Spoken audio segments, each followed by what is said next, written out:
European Commission Ursula von der Leyen and the Secretary General of NATO Jens Stoltenberg have just concluded their trilateral meeting and will deliver short remarks. After that, it is possible for media to ask questions. The press conference is in English with simultaneous translation into Estonian. First, Prime Minister Kaja Kallas, the floor is yours. Thank you. Dear journalists, it is my great pleasure to see so many of you here today, as it is our Independence Day. Dear Jens, dear Ursula, I'm so glad that you accepted my invitation to join us here on our Independence Day when we celebrate our 105th anniversary of Estonia. This means a lot to me, and it also means a lot to Estonian people, so thank you for being here. Let me start by sharing a thought by Diacedes. The secret to happiness is freedom, and the secret to freedom is courage. Estonia had the courage to fight for our freedom. The same applies to our Ukrainian friends. Their fight for freedom today is a reminder that freedom is not given and it needs constant care. Freedom also needs friends and partners. 31 years ago, when Estonia restored its independence after the Soviet occupation, we set as our foreign and defense policy motto, "We are never alone again." Jens, Ursula, your presence here today is its embodiment. Estonia is a proud member of the European Union and NATO. NATO and the European Union are the cornerstones of not only our freedom and security, but that of the whole Europe. Grey areas, however, create instability and lead to war. They must become the thing in the past. That is why Ukraine's place is in the European Union and after the end of the war also in NATO. For Estonians, the 24th of February has always been about celebrating freedom. We know that freedom comes at a price. You need to fight for it. Allied presence here in Estonia contributes every day to the security of our country and the alliance as a whole. But Estonia takes its own part of the burden increasingly seriously. We have been significantly boosting our defense spending. It's nearly 3% now. The will of the Estonian people to defend our country is unwavering. The number of volunteers who wish to contribute to national defense has considerably increased. Today, Ukrainians are showing unprecedented courage and commitment in defending their country. The free world needs to show the same courage and support to Ukraine until the last Russian soldier has left Ukraine. Ukraine must win, and the aggressor must be pushed back. For this, we must also believe in Ukraine's victory. Ukraine needs enough weapons and ammunition to win the war. That is why I propose that EU member states jointly procure ammunition for Ukraine. During the pandemic, we were able to react quickly to jointly procure vaccines. Let us act quickly now and send more ammunition to Ukraine. We must keep in mind that the threat Russia poses is a long-term one. In addition to the conventional war, they are also waging a hybrid war to create chaos and divide us. All European countries need to invest more in their own defense and resilience. We cannot be afraid of Russian terror tactics. If we fall for Russia's threats, we will wake up in a much more dangerous world. Ukraine and Russia's other neighbors are not afraid. So why should those countries who are further from Ukraine be afraid? The way this war against Ukraine ends will define peace for generations to come. For any peace to last, there needs to be accountability. Russian crimes against Ukraine and its people must not go unpunished, and no Russian leader can be immune from responsibility. As Team Europe and Team NATO, we have shown significant unity and resolve over the past year.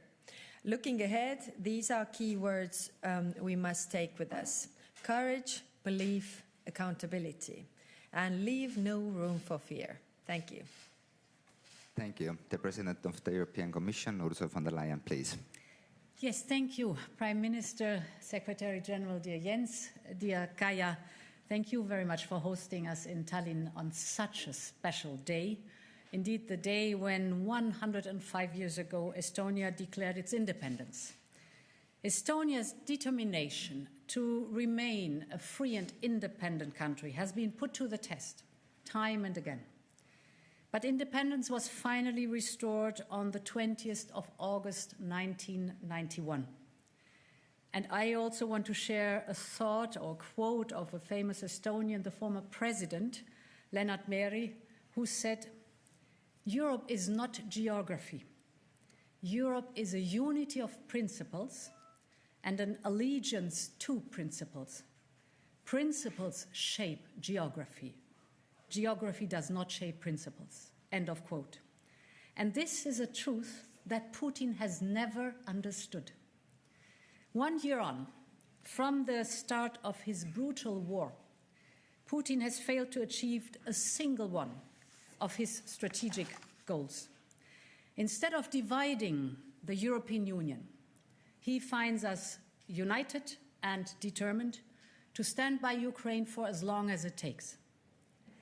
Instead of dominating the global energy market, he has seen his main source of revenue slashed.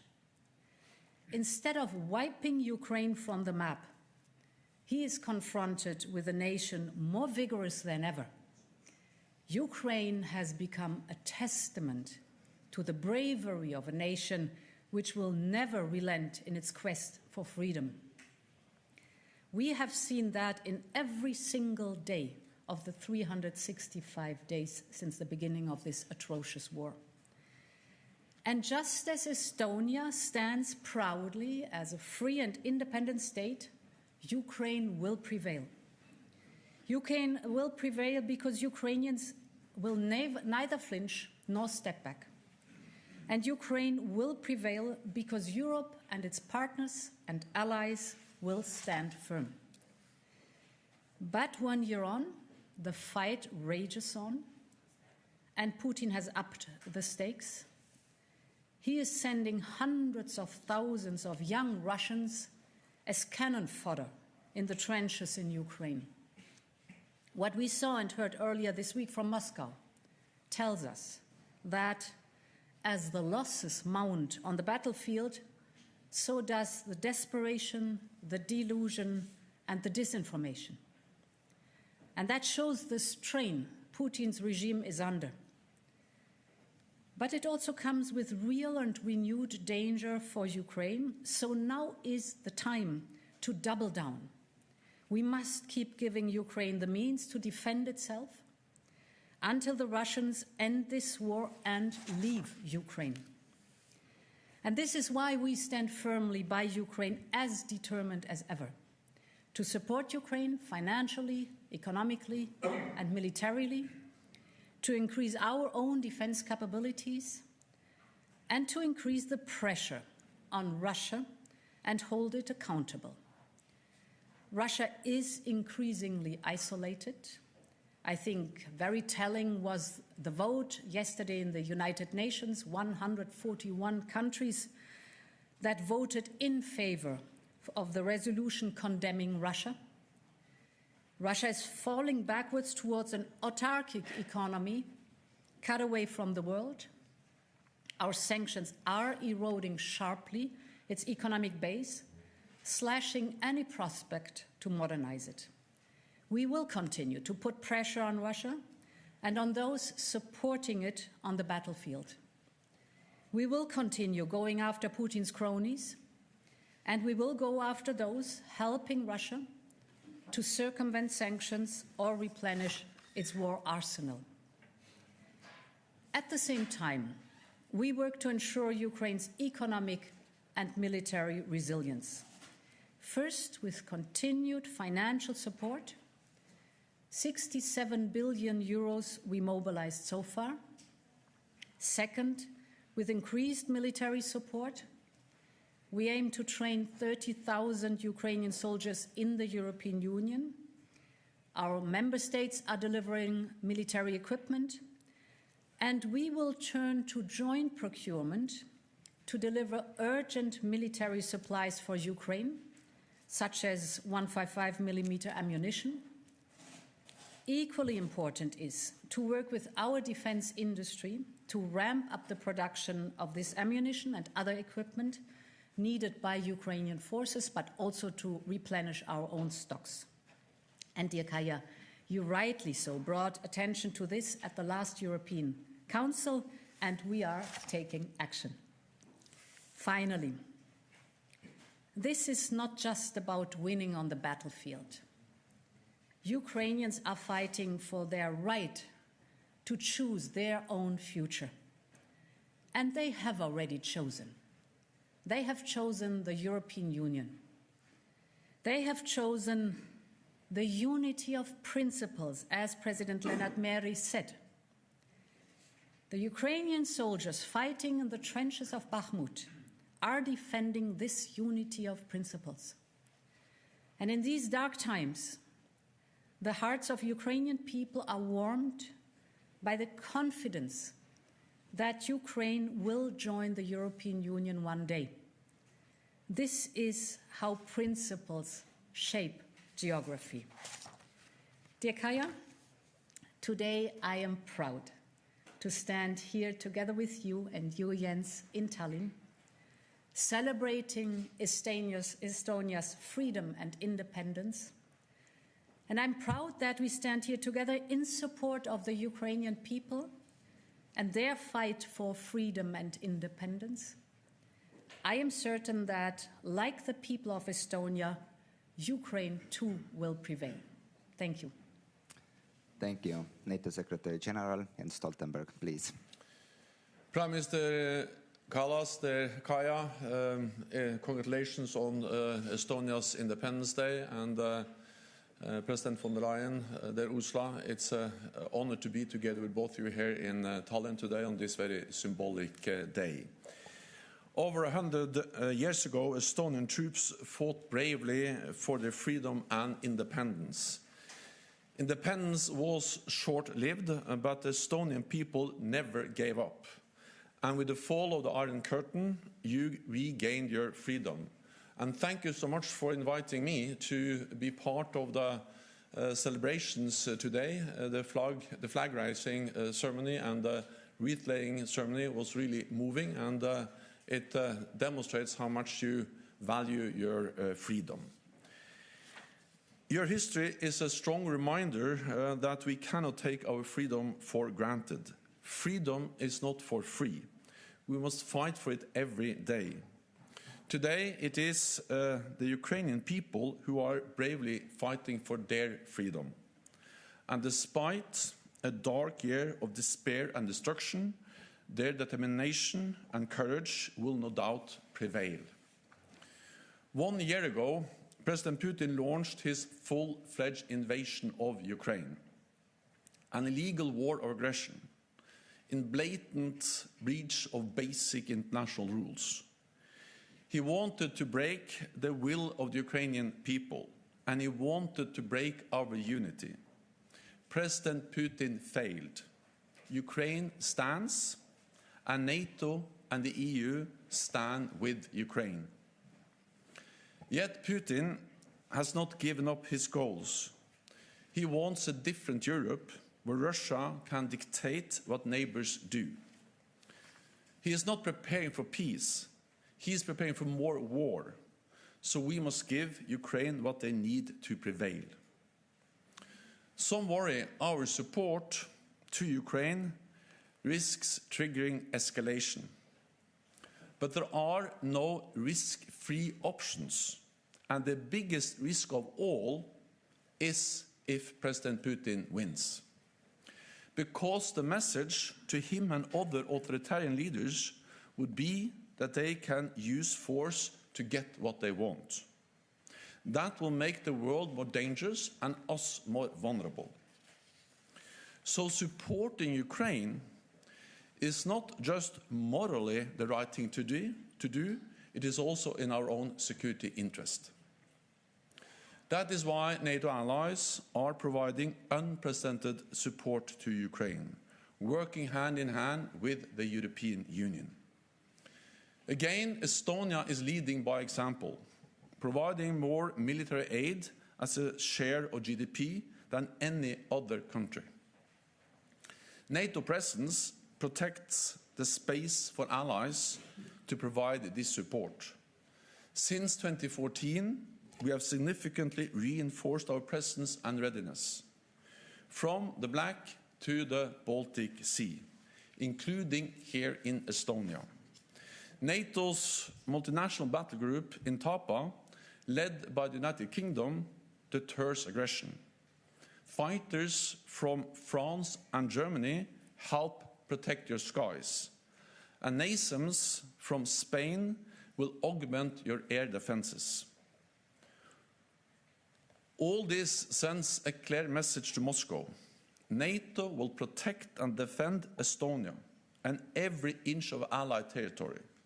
Our Article 5 commitment is ironclad. All for one and one for all. And at our Vilnius summit in July, we'll take further steps to strengthen our collective defense. We also see progress as regards the historic accession of Finland and Sweden into our alliance, two close neighbors of Estonia. 28 out of 30 allies have already ratified the accession protocols. I had good discussions with President Erdogan in Ankara last week. We agreed to restart the talks and to convene a trilateral meeting between Finland, Sweden and Turkey at NATO headquarters in mid-March under my auspices, to discuss the implementation of the agreement made last June and how to complete the accession process. And it is good that the Hungarian Parliament will start ratification process next week. Our aim is for both Finland and Sweden to join as soon as possible. This will strengthen their security, it will strengthen Europe's security, and it will strengthen NATO. So there, Kaja, there, Ursula, thank you once again for our excellent discussions, and not least for your strong commitment to the transatlantic bond for North America and Europe standing together to protect our freedom. Thank you. Thank you. Now it's possible for media to ask questions. Please do state your name, media outlet you're representing, and to whom the question is addressed to. Please use microphone, which with my colleague will assist, and we have first ready there. Please. Yes. Thank you, Tarmo Maiberg, for public broadcasting. Questions to all of you, actually. About China's position paper about Ukraine, and it has 12 points. I would like to know, do you find it credible, especially as the China abstained United Nations vote yesterday about Ukraine?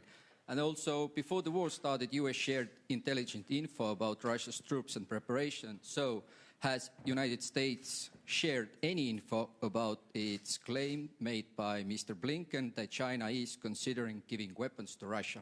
Thank you. Yeah, so indeed, the Chinese paper, I think you have to see the principles they shared. It's not a peace plan, but principles that they shared. You have to see them against a specific backdrop. And that is the backdrop that China has taken side by signing, for example, an unlimited friendship right before the invasion, Russia's invasion in Ukraine started. So we will look at the principles, of course, but we will look at them against the backdrop that China has taken sides. On the question of supplies of military support from China to Russia, we have not seen any actual delivery of lethal aid. But what we have seen are signs and indications that China may be planning and considering to supply military aid to Russia. And China should not do that, because that will be to support an illegal war of aggression, breaching international law and violating the UN Charter. And China is a member of the UN Security Council, and they have a particular responsibility to protect the UN Charter, and this is a war aggression violating exactly that charter. Then on the proposals and the points presented by China. So first of all, China doesn't have much credibility because they have not been able to condemn the illegal invasion of Ukraine. And they also signed, just days before the invasion, an agreement between President Xi and President Putin on limitless partnership with Russia. So I think what we see now in Ukraine is that President Putin is not preparing for war. He is preparing for the exact opposite, for more war, for more new offensives. And therefore, most likely, this war at some stage will end at the negotiating table. But if we want a peaceful solution, we need to also realize that what happens around that negotiating table is totally dependent on the strength and the situation on the battlefield. So meaning that if we want a peaceful negotiated solution where Ukraine prevails as a sovereign independent nation, then we need to support Ukraine militarily now. Because that's the only way to create the conditions where President Putin realizes that he will not win on the battlefield. He has to sit down and accept Ukraine as an independent sovereign nation in Europe. So military support today is the way to achieve a peaceful agreement tomorrow. Yes, actually, I have nothing really to add because all was said. UN Charter is also something that China is and should be respecting, and it says the principles of territorial integrity and also the right to defend one's country and sovereignty. So if they are providing military aid to aggressor, then they go against this UN Charter, and that is dangerous to the peace of the world in general. Thank you. We have our next one. Ready, please. My name is Külli Kapper and I come from the Postimees. I have one question to the President of the European Commission and one question to the Secretary General of the NATO. To the Commission, what measures will you take to prevent the circumvention of the European sanctions by the third countries? And to the NATO Secretary General, how NATO will help Moldova to secure its defense against Russia? So we are, in our sanction packages, we are increasing the measures to make sure that there are neither loopholes nor a circumvention. We have a sanctions envoy, David O'Sullivan, who is traveling to different third countries to reinforce the message that any kind of circumvention of sanctions will have consequences. For example, we have included in our sanctions packages the possibility to list persons or entities that are even from third countries that are circumventing the sanctions by exporting goods from or importing goods to third countries from the European Union and then bringing them to Russia.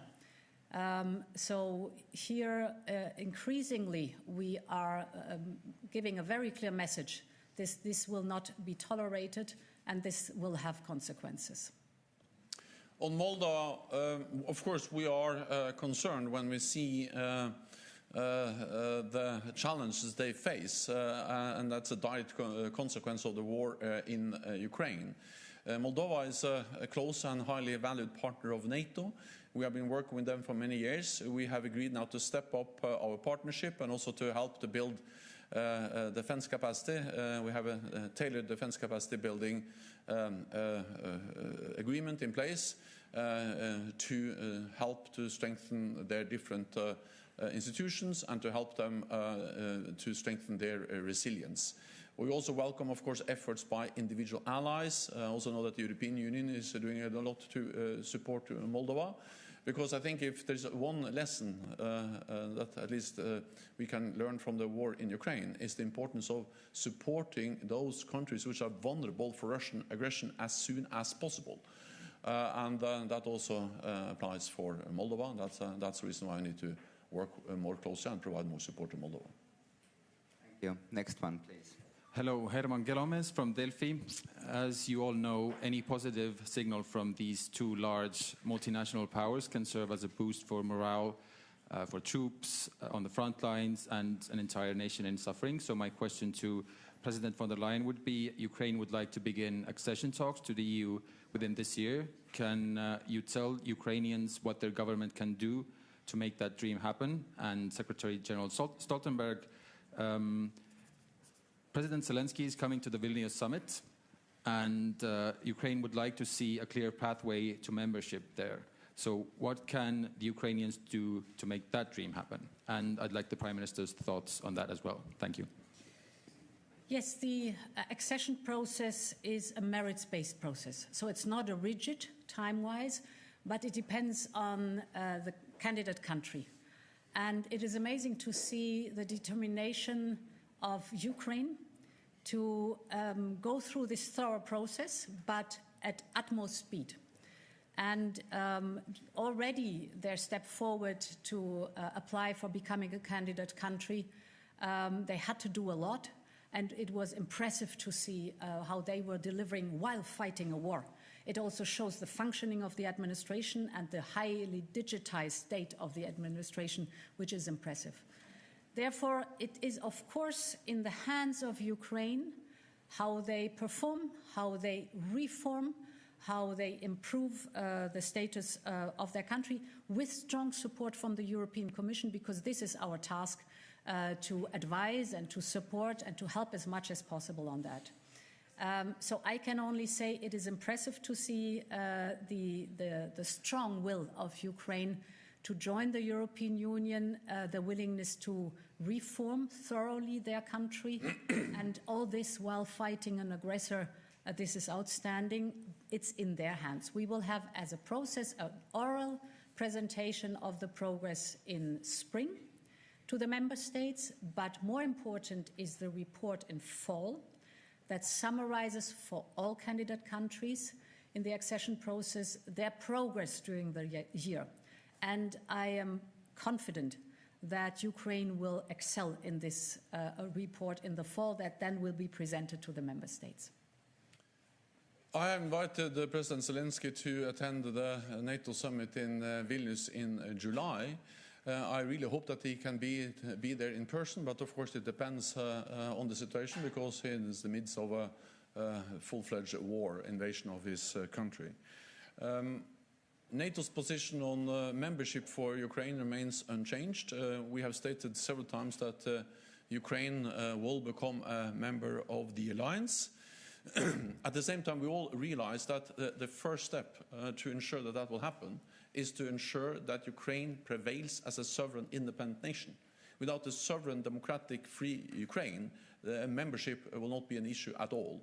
So all our focus, all our efforts is now on ensure that Ukraine prevails, that Putin doesn't win, because then there will be no issue of a membership for Ukraine.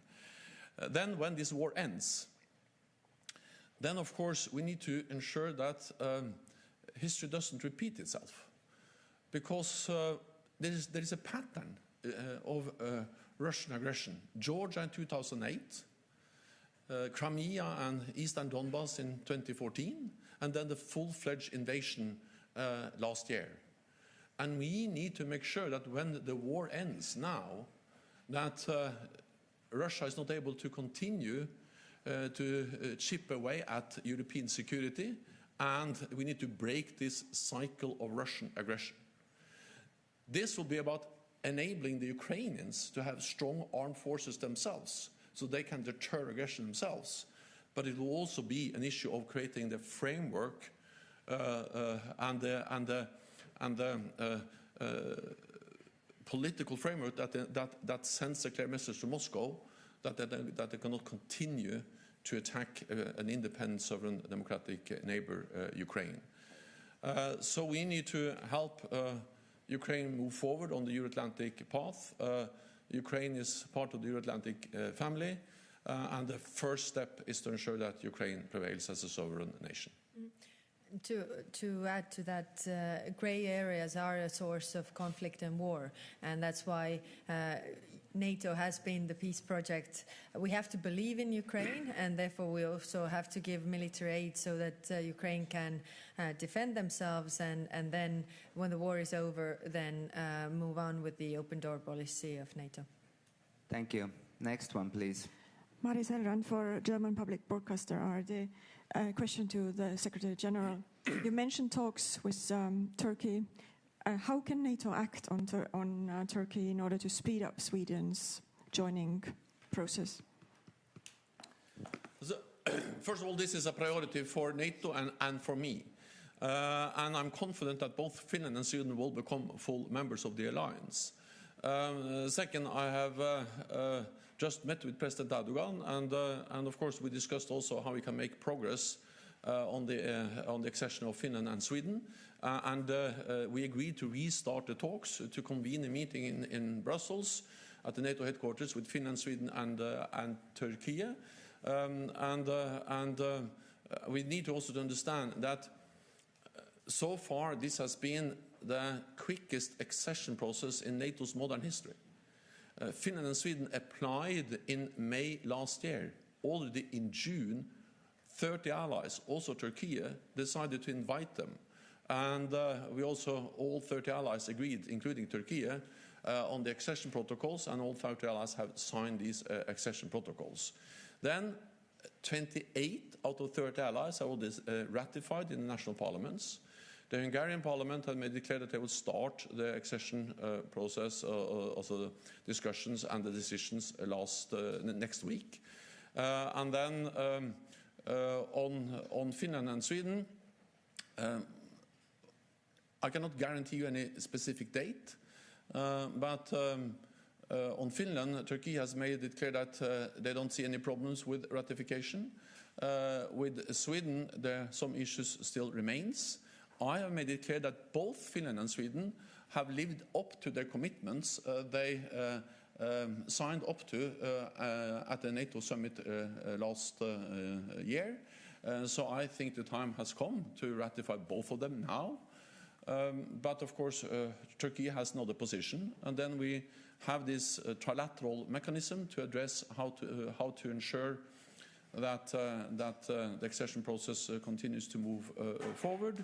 And the most important thing is not whether Finland and Sweden joins exactly at the same time. The most important thing is that they join as soon as possible. If you can briefly add one more thing, and that is that we need to also understand that Finland and Sweden are in a total different place now. They're much more secure now than before they applied. Because as part of the accession process, they have now been integrated more and more into NATO's civilian and military structures. Defense planning, capability targets. We exercise more together. NATO has increased its presence. Different allies have also provided bilateral security assurances.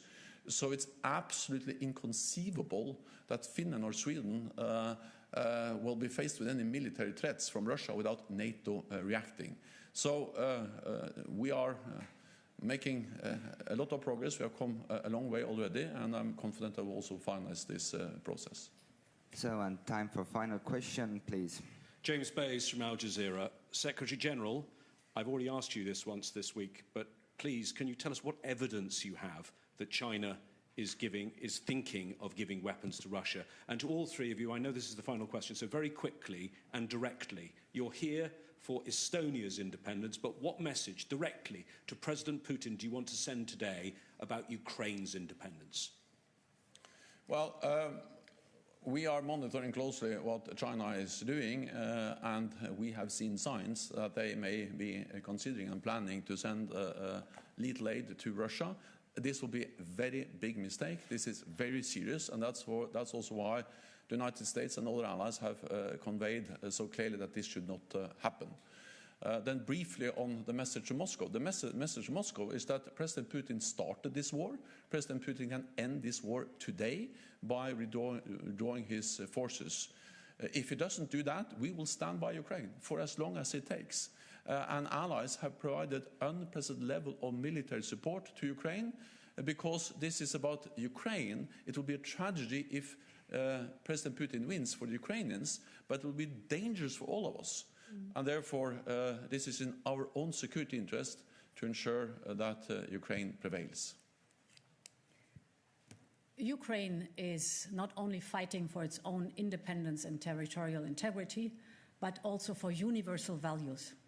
And these are the values of peace, respect for the international law, respect for the UN Charter, and therefore Ukraine is not only fighting for its independence, but also for all of us. And we will stand by Ukraine for as long as it takes. We have shown resilience, unity, and determination during the last 12 months, and President Putin can bet on the fact that this will be doubled down in resolve, unity, and determination to stand by Ukraine. Yes, we are united, as shown, and we are united behind Ukraine, and Russia can't win this war. So sooner Russia realizes that this aggression was a mistake, the better to everybody. Thank you. So thank you, everyone. This concludes the press conference. Thank you for attending. Thank you for following online. Have a great afternoon. Head aastapäeva.